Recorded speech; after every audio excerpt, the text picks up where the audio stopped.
Alright, y'all, so today I wanted to do a really quick canceled video. I want to kind of do a deep dive into a really interesting and obscure canceled movie tie-in game that was being developed by the now defunct Warner Brothers gaming studio, Monolith Studios. And essentially, this was supposed to be a tie-in video game for the third Nolan Batman film, The Dark Knight Rises, aka Project Apollo. That was the code name, if you will, given to this game at the studio when they were working on it. So yeah, I'm gonna kind of talk about this really interesting and unfortunately canceled movie tie-in game to The Dark Knight Rises, aka Project Apollo, in this video. I'm gonna kind of talk about the beginnings, the history of this thing, the staggering amount of content for this game, because there is a lot of content that has leaked out over the years. There's been design documents, there's been test videos, test audio. There's just been a lot of work put into this game that unfortunately never saw the light of day. And it's kind of crazy. And there's a lot of systems and gameplay mechanics that would have made Monolith's Batman game different from the, at the time, popular Arkham Rocksteady games. And it would have really just been something new and interesting. And a lot of systems that became groundbreaking in gaming today actually have their origins in this movie tie-in game for The Dark Knight Rises. And it's really, in general, it's kind of a crazy story. So yeah, I'm going to kind of get into it. This is going to be a little bit of a long video. There's just so much material with this game. And in general, also a little bit of a disclaimer before I go into the beginnings and the history of this game. There's been a lot of confusion with the Dark Knight tie-in game, which was originally coming from Pandemic Studios, and Monolith's Batman game. Monolith's game, which was Project Apollo, was being developed at the tail end of 2009, throughout 2010, and eventually got canceled in mid-2011. And it was basically, of course, after The Dark Knight came out. And a lot of people like to use the videos and the leaked assets for the Dark Knight tie-in game, which was, really done by a completely different studio and just a wholly different thing. So there's been a little bit of confusion, but the Dark Knight tie-in, which I already did a video about from Pandemic, and this game are two entirely different things. So regardless, let's get into the beginnings and the history of this. So our story really begins with Monolith Studios. They were a gaming studio. They had been bought out by Warner Brothers in 2004. I've played a few of their games, and I really enjoy some of them. They made Tron 2.0, which was that now defunct, not canon sequel to the original Tron movie, but I enjoy it for what it is. It's actually a really good game. They also developed Fear, which I've played a little bit of. It has a lot of Matrix elements to it, but they released that game to massive success after they were bought out by Warner Brothers, and they would work on other horror and action shooty games in the kind of late throughout the 2000s. And basically at the tail end of 2009, they would release Fear 2, which I've never played, but I've heard a lot of good things about. And apparently it sold well that Warner Brothers really wanted to do a Fear 3, with Monolith doing it at the studio. And there was kind of some trepidation. I think there was some copyright issues with the Fear name. But eventually I think Warner Brothers bought the name outright and really wanted the studio to do a third game. But Monolith had different ideas. They wanted to kind of try something new, something outside of their box of expertise, so to speak. In general, just a bigger concept. And they were thinking about doing different ideas for different games and different pitches. Now, since they were a Warner Brothers gaming studio, they had access to a lot of Warner Brothers properties. But they, of course, would have to make pitches, and Warner Brothers would have to agree to give them the financing to do it. Now, they made a pitch for a Lord of the Rings game, which never ended up happening, which was kind of like a World of Warcraft kind of inspired experience, but that fell through. And eventually they pitched another entirely different War of the Rings game that was kind of a co-op inspired take, if you will. It was kind of designed to tie in with the Hobbit movies. It was initially nicknamed Project Hydra, and then it kind of morphed into something different. But that's really for an entirely different video. But meanwhile, they decided to do a take on Batman, so to speak. They started to cook up ideas at the tail end of 2009, And they decided that even though it was very early on, The Dark Knight was a huge success in 2008, made over $1 billion, and it was very early on in terms of development for the third Nolan Batman film. They decided they wanted to do a Nolan verse Batman tie-in game. They wanted to tie in somehow with the third Batman movie that was very early on in development at this point, and just kind of do their take on Batman, which at the time was very much, kind of a new thing. Rocksteady had hit it big with Batman Arkham Asylum, released in 2009, and they figured Monolith just kind of wanted to do their take on it. And they would start development at the tail end of 2009. They would cook up design documents, work on gameplay prototypes, systems, a lot of things in this game. So now I'm going to kind of get into a lot of the content for Project Apollo, which is really a staggering amount. There's a lot of stuff, and I'm not going to be able to cover everything. And if y'all want me to do a part 2, let me know. But I'm going to kind of cover some of the basic things. It was essentially going to be a open world Batman game similar to Arkham City, which was being developed along this game, Project Apollo. It was going to be an open world Batman game, but unlike a lot of Batman games, which give you usually a slice of the city, this was trying to be the whole Gotham experience. They wanted to show all of Gotham in its entirety in this game, which is very different from a lot of the Batman games that we currently have. Most of them don't really show all of Gotham, but they were trying to be ambitious here and show all of Gotham. It would have been broken down into 4 sectors: Uptown, Midtown, the Narrows, and Downtown. And essentially there would have been like 8 sectors in those. And as you progress through the story and the campaign, each sector would have been unlocked with you.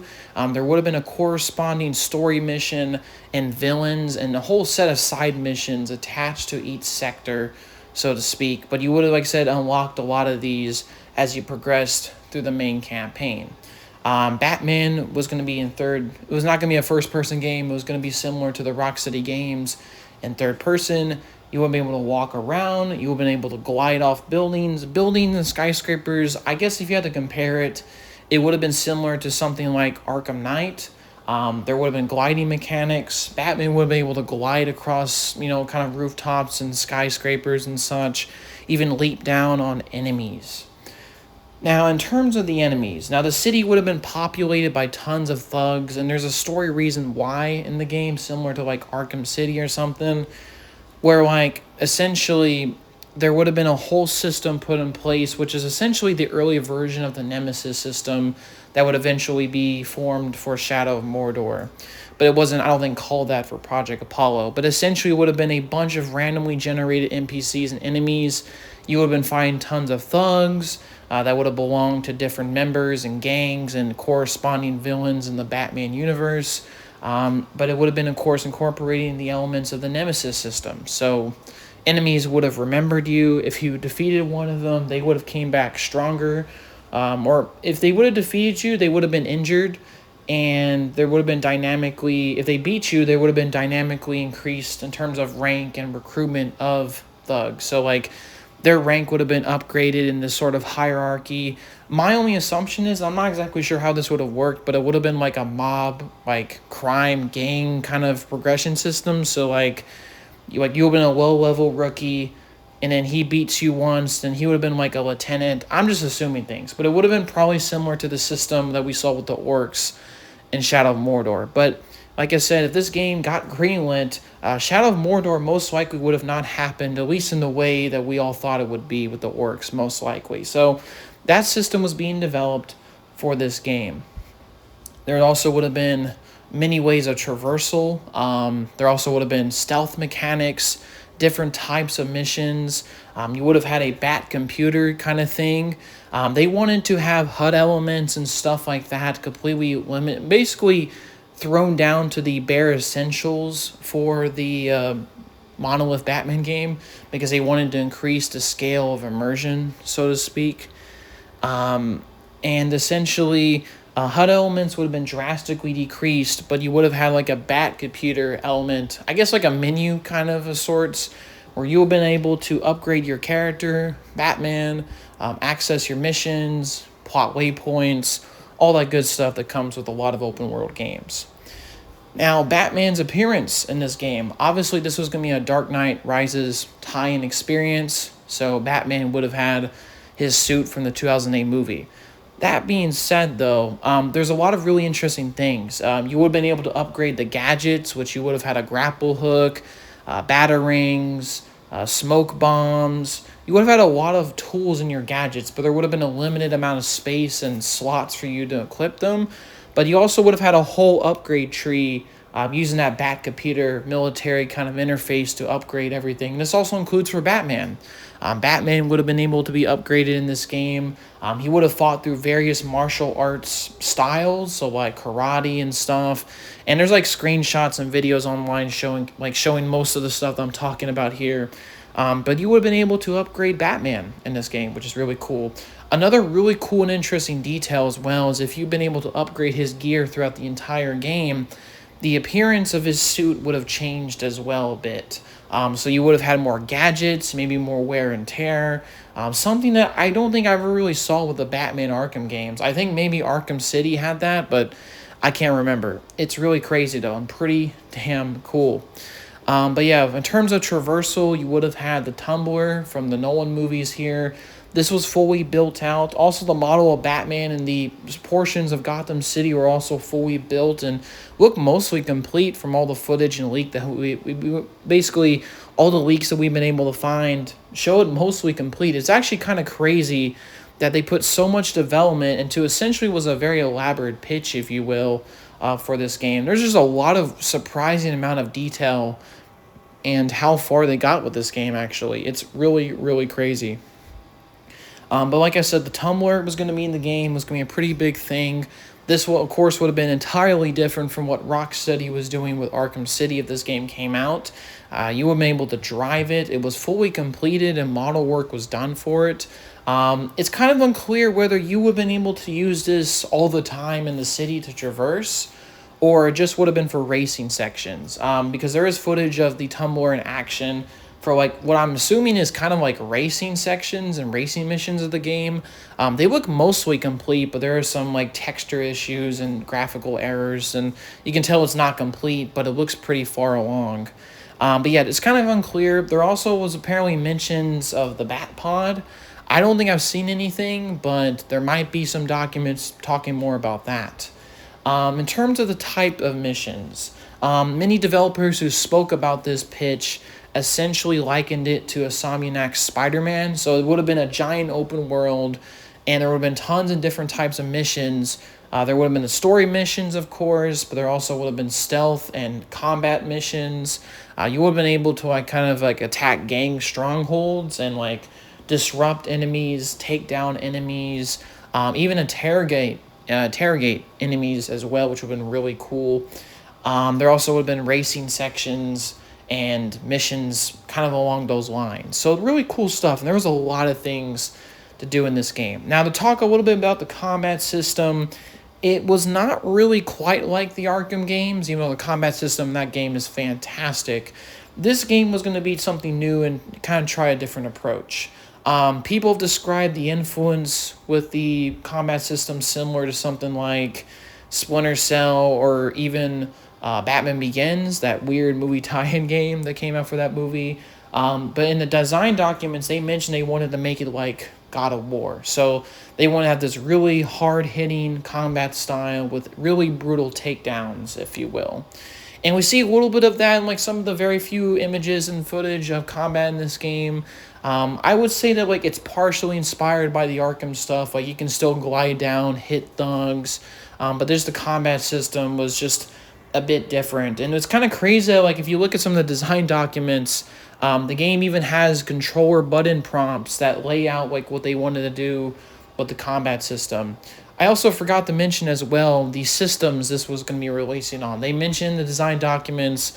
They wanted this to come out for Xbox 360, PS3, and PC. So 3 formats that they wanted to release this tie-in game to be released on. So really cool stuff.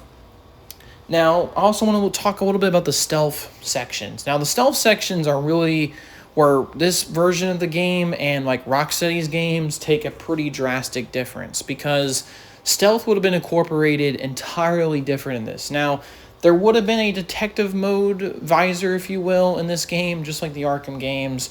But there would have been multiple visors Batman would have been able to use in this. So, like, in certain situations where you need to be stealthy with enemies, you could pull out a visor mode, if you will, or like a night vision mode, which would have been able for you to obviously see in the dark. And you basically, Batman would have been able to incorporate shadows to avoid detection, to do certain things, to do silent takedowns on enemies. There also would have been a whole system where you could have thrown smoke bombs or devices that made noise and the enemies would go to it. So kind of similar to what Rocksteady did with their games, but the stealth system just would have been more elaborate and kind of similar to Splinter Cell, if you will. And there's also footage of it online. And it's really cool stuff, and just a really big shame that we never got to see this fully get realized. But yeah, that's a really cool thing and something that we really quite haven't seen in a Batman game. Really cool stuff. But yeah, like I said, there would have been upgrade trees, the combat and the stealth system would have been pretty different, racing sections, the tumbler, the open world, which I would say is more akin to the Dark Knight version of Gotham, but, you know, the Gotham and Nolan's Batman movies are always changing. You know, in some movies it looks like Chicago, in some movies it looks like New York, like in Dark Knight Rises, which it just always makes me mad how Gotham's portrayed in those movies. Here, though, would have been more consistent, obviously.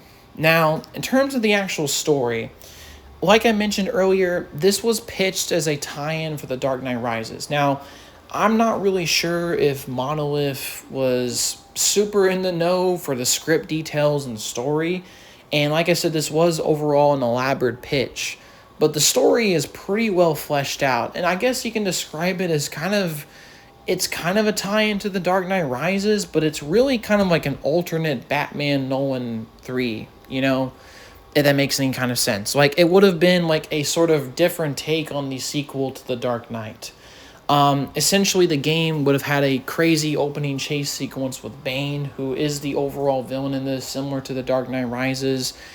He leads you to your Batcave, he defeats you in combat, does the whole breaking back thing, and similar to The Dark Knight Rises, you would have been stuck in recovery for a really long time. Meanwhile, Gotham is gripped by an insane gang war with various enemies and Batman rogues all over the place, essentially with an unknown mastermind pulling the strings from behind the scenes, which in the game, I think it's revealed to be Bane, but not sure. It also could have been Talia, like in the final movie. Basically, after some period of time, Batman returns to the city, and you essentially would have had to go by district, fighting tons of Batman rogues and their gang members in an attempt to basically find leads on Bane and defeat him once and for all. There also would have been another vigilante named Huntress who has her own methods of cleaning up the city. She would have been more or less restrained than Batman. She would have killed people and been much more brutal, I guess, if you will. And I guess for a brief period throughout the game's story, you would have had a really just a not great relationship with her. But then eventually you would have saved her from some gang members and eventually teamed up with her at the end of the game. So kind of a weird element, but pretty cool. I guess I would akin that to maybe the Catwoman role. So there's a lot of similarities to the Dark Knight Rises movie here. And I don't know if they had access to the script or anything by this point. Could be just all giant coincidences. You also would have had a relationship with Talia al Ghul as Bruce Wayne. Initially, she's a very lovey, mysterious woman, and then, of course, in the movie you find out she's really behind all this stuff as essentially an elaborate revenge against Ra's al Ghul for her father being killed, kind of indirectly by Batman. While in this game, it's a little bit more obscure of whether, she can actually be trusted or she's actually a villain. But she would have still had a relationship with Bruce here in this game. So pretty similar to that. But when you return to the city as Batman, you would have fought through various villains and districts to find out more information about Bane and clean up the city. You would have fought Killer Croc. You would have fought Black Mask. You would have freed the Riddler from prison. You also would have interacted with Jim Gordon, Gary Oldman from the movie, obviously. You've also would have been encountering Firefly, who would have been employed by Black Mask. So you would have fought Black Mask and Firefly in this game. I think in like an abandoned building section. And even what's really cool is that in the Killer Croc section, there would have been like an abandoned circus element of it. So you would have fought Killer Croc's goons, if you will, in a abandoned circus kind of element. But it was really cool stuff. In terms of other villains, there also would have been Mr. Freeze and the Penguin here. So the Penguin would have been in this game and Mr. Freeze. Even though the Penguin in this game is not directly called the Penguin, if you will. I think he goes just by Oz Cobb or something. But yeah, that would have been really crazy. And then at the end of the game, you eventually find out it all leads to Bane, and you defeat him in a very epic finale sequence, and the game kind of ends. And that's essentially the very basic story. There's like a bunch of design documents online. You can look at everything. I'm just giving you a very basic rundown, very much outline approach to the story in this proposed pitch of a Batman game from Monolith Studios. But it's really cool and interesting stuff. There's a lot of similarities to The Dark Knight Rises here, but it doesn't exactly tie in with it. It just kind of play like it's an alternate Batman 3, if you will. My assumption is the best way I can think of this, and if this game actually got greenlit and approved by Nolan, my assumption is they would have had to change the story to make it be more like the movie, but still probably incorporating that district system, and you're finding tons of rogues and stuff from Batman's gallery and stuff, and, just would have been exploring an open world Gotham. But yeah, just would have been really cool and interesting stuff. There also would have been a dynamic lighting system in this game. I mentioned this a little bit with the stealth system, but lighting would have been very dynamic in this game. Shadows would have been incorporated. Enemies couldn't see you. The lighting would have changed. You would have been able to use the lighting to your advantage. And it mostly would have been set at night, of course, like a lot of Batman games typically do. There's no mentions of any kind of daytime sequences as well. But yeah, there's a lot of work that was put into Project Apollo. There was a rough story outlined. There was tons of design documents, tons of mentions about control layouts, about attack combos, how they wanted to approach the combat, the gadgets. There was also a elaborate fear system that I heard you mentioned.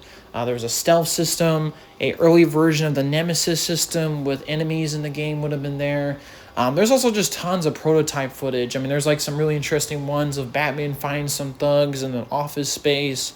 There's some early footage, like really early footage of Batman fighting crooks on top of like a rooftop. Really cool stuff. And they're just, like I said, there's even some versions where like it looks more complete. And my theory is there probably is a playable build of this game somewhere, but it's kind of unclear in terms of actually how far they got to complete the different sectors and the whole map, if you will. But regardless, just they had it really well planned out. There was a lot of work put into this game, and there just was a lot of really cool and interesting things. Now I'm gonna kind of get into why this game never happened and why it was ultimately canceled, if you will. Now I've seen some. Now before I go into that section, I also mentioned in terms of designs. I already mentioned the Nolan Batman stuff. They also shown some designs for some of the basic gangsters and crooks. Not much in terms of the rogues I've seen in the documents. There is a different version of Bane, which it looks similar to The Dark Knight Rises, but not quite. And I'm sure, like I said, if this actually did get greenlit, there would have been tons of design changes and story elements. Like I can totally see the Huntress being turned into Catwoman, or Bane looking more like his look from the movie, or Talia being more of a role that she had in the movie and stuff. And also in terms of looks of everything. They mentioned in design documents they wanted to have more of a cartoony, less animated, less photorealistic look to everything. So this was still going to be a Dark Knight, Rises tie-in game, but it would have been something that, if you will, would have not been photorealistic in terms of its textures. Right? It would have not been entirely scanned from the actors' faces. It would have had a more gamey, animated look to everything. And that's kind of how it applies to the entire world, which you get a sense of that from how everything looks like in the videos and leaks that have been shown over the years and stuff. And now let's get into really why Project Apollo ultimately never happened. Despite the fact that I already mentioned this earlier, there was just so much work put into this, and it looks like fair along, like really just already insanely in development. A lot of really good stuff. The combat system, the stealth system, the open world, the tumbler. A lot of mechanics were already put into place here. Why did this game ultimately get scrapped, and what really happened to Project Apollo? So, what happened was, like I said, at the tail end of 2009, they were working on this game, and they were working on it throughout the entire year of 2010, while Monolith was also pitching and working on different things. Like I said, that Lord of the Rings pitch as well. And they were working on this game, but there was a lot of issues. One of the reasons why is they couldn't simply, despite the fact that Warner Brothers owns the Batman property, and Monolith being a Warner Brothers owned studio, could technically, theoretically have access to the rights, and if the pitch gets picked up, they can just do the game. The issue was that they would also need Christopher Nolan's approval and permission to do this game. This comes with anything tied to his movies. For example, no one would have to sign off on whatever tie-in game that's going to be made. No one signed off on the Eurocom-produced Batman Begins 2005 tie-in game, which featured a lot of the voice actors from the movie and was really built as a major vehicle and tie-in for that film when it was coming out. And this was also the same, or was probably was going to be the same for 2008's Pandemic. No one signed off on that. And most likely, and I think I've heard different videos say different things, but actors were signed on for that Dark Knight tie-in game that ultimately never happened for a variety of reasons. So they would have needed Christopher Nolan's permission here. Now, apparently developers have said that they had reached out to Nolan at various points in 2010 and 2011, but they heard nothing back in terms of response from Nolan's team, right?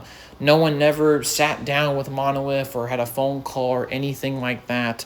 There was just silence. There was no direct correspondence. They attempted unsuccessfully at many points to contact Nolan and attempt to get permission to do this, Dark Knight Rises tie-in game, but they just heard nothing back. And eventually the project faced a really, very real collapse, if you will. And eventually by mid-2011, it became clear that this game would have probably not been happening as a Nolan tie-in game to The Dark Knight Rises. The movie was already ramping up production by this point in 2011, but they had nothing back from Nolan. So they couldn't really have the green light to do this pitch, if you will, this Project Apollo. Sources inside Warner Brothers liked what Monolith was doing with the game, but unfortunately, due to the silence from Nolan's team, they couldn't get the permission to do this game, and ultimately, the Nolan version of this Batman game, Project Apollo, was canceled and scrapped. Now, it didn't initially fully die there. There was like a test animation shown off by one of the animators and stuff working at Monolith, and there was some attempt and idea to basically take everything that they already worked on for the past almost year and a half by this point for Project Apollo and just turn it into an original Batman game that has no connection to the Nolanverse, that, it's just kind of its own thing. And like I said, there was like a test animation done to kind of show what this game possibly could have been as more of an original game and not a Nolanverse tie-in game. But unfortunately, this idea as well, was completely scrapped by Warner Brothers.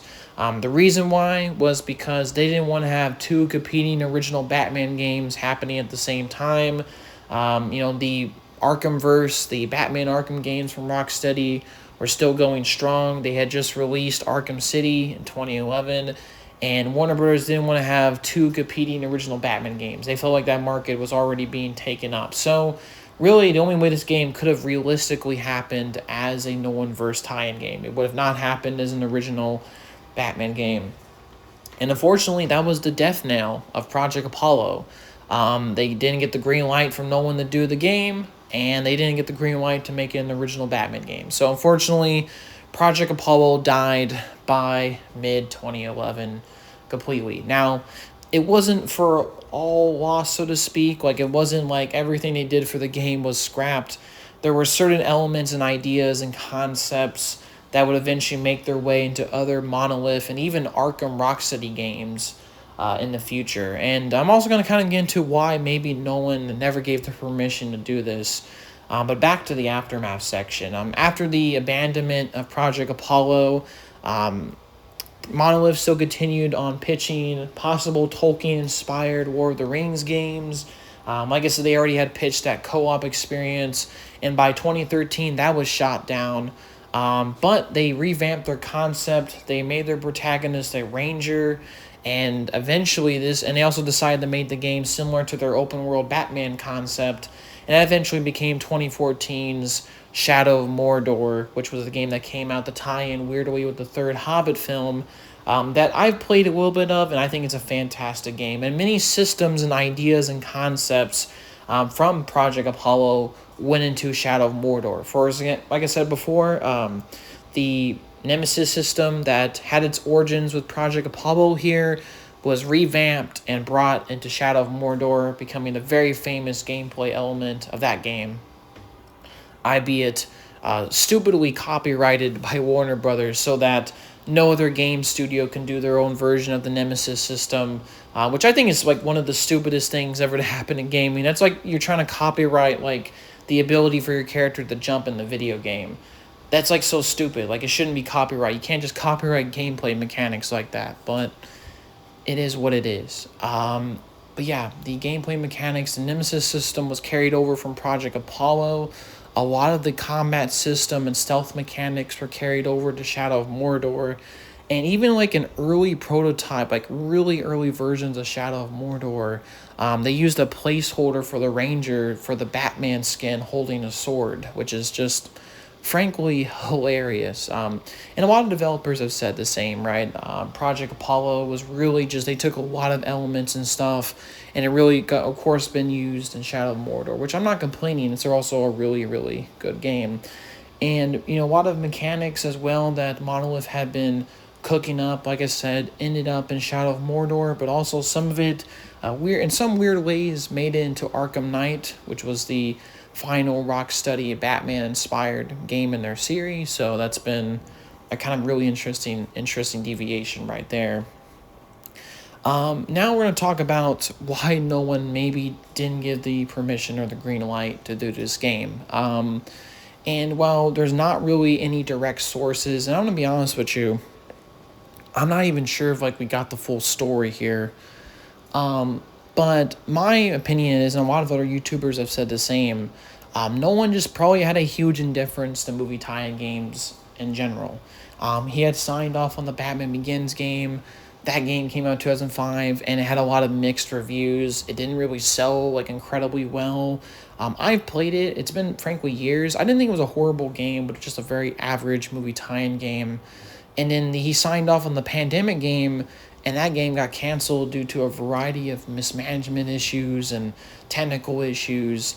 And that game was really trying to be something special, but ultimately that got canceled. So he probably felt pretty alienated against the movie tie-in medium and just felt like, you know what, I don't really care about doing this. I don't really care about any kind of tie-in. I just want to do my movie. And I guess by this point he become bitter to greenlighting a lot of tie-in material to this. Now, I will say it is a bit strange and perplexed because there was eventually a Dark Knight Rises mobile game tie-in that was released in 2012, I believe, which I'm not sure if no one signed off on that instead. It's just really strange. I'm not sure why he didn't give the green light to do Project Apollo, but then the Dark Knight Rises mobile game tie-in was released in 2012 instead. So I'm not sure if that, like, he signed off on that, or like there's a lot more to this deal and this story of why Project Apollo was never given the green light. Like I said, we really don't know. We're just only speculating. But yeah, like I said, it's not all for lost. A lot of mechanics and systems went into their next game, Shadow of Mordor, and their great Nemesis system that I already mentioned is stupidly copyrighted at the time of making this video. But yeah, that's kind of the very basic and general story of Project Apollo, the great, honestly, attempted Batman tie-in game to the Dark Knight Rises Monolith Studios was attempting to do.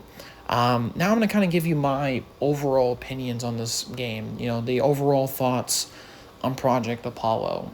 And I think it's pretty, like I said, it's kind of weird because I think if this game came out, gaming would have been a bit different in terms of the history of how games would have came out. Like, if this game came out, we would have never gotten Shadow of Mordor, most likely, right? At least in the form that we got now. So we really don't know how Lord of the Rings, really just Lord of the Rings games would have been.